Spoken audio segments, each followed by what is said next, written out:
Avec Excel Cubed, il est possible d'utiliser des micrographiques dans les cellules Excel afin d'enrichir les tableaux avec des visualisations avancées. L'utilisation de graphiques individuels au sein d'un tableau Excel permet dans de nombreux cas une interprétation bien plus simple, plus rapide et plus précise des données.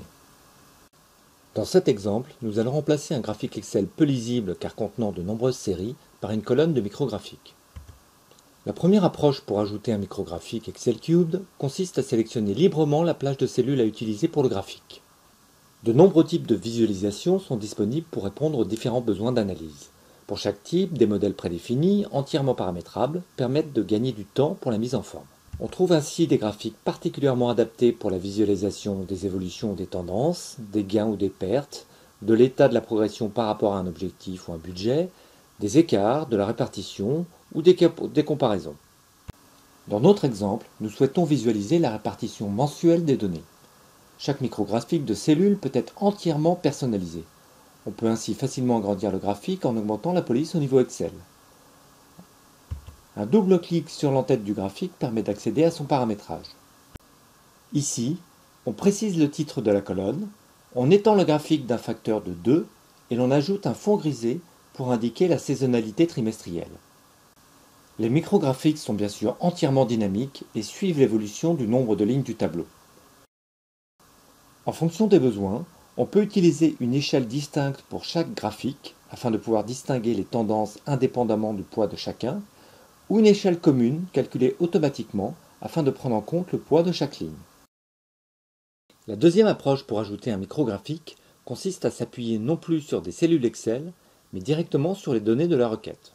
Dans ce cas, c'est dans le sélecteur Excel Cubed que l'on ajoute la mesure ou le membre de dimension qui servira de donnée de base pour l'affichage du graphique. Dans cet exemple, nous souhaitons enrichir le tableau d'une courbe mensuelle détaillant le CA de l'année sélectionnée en page. Nous ajoutons donc le CA de nouveau au tableau, mais choisissons cette fois de l'afficher en tant que micrographique. On peut bien sûr utiliser n'importe quel micrographique de la bibliothèque. Ici, on choisit une courbe avec saisonnalité, puis on sélectionne la dimension contenant l'année affichée en page. On précise ensuite que l'on veut baser le graphique sur les mois de cette année. Comme tout micrographique, on peut personnaliser librement la mise en forme. Ici, on ajoute un titre pour la colonne, on étire le graphique et on met en exergue le maximum et le minimum. Avec cette approche, le graphique suit totalement la structure du tableau. Dans ce dernier exemple, on souhaite ajouter un indicateur visuel permettant d'analyser plus rapidement les données d'évolution de CA par rapport à l'année précédente. Dans ce cas, on ajoute une nouvelle fois le pourcentage d'évolution de CA à la sélection de mesure et, après avoir choisi une visualisation adaptée, on base le micrographique sur la dimension mesure et la mesure en cours. Là encore, le micrographique peut être entièrement personnalisé.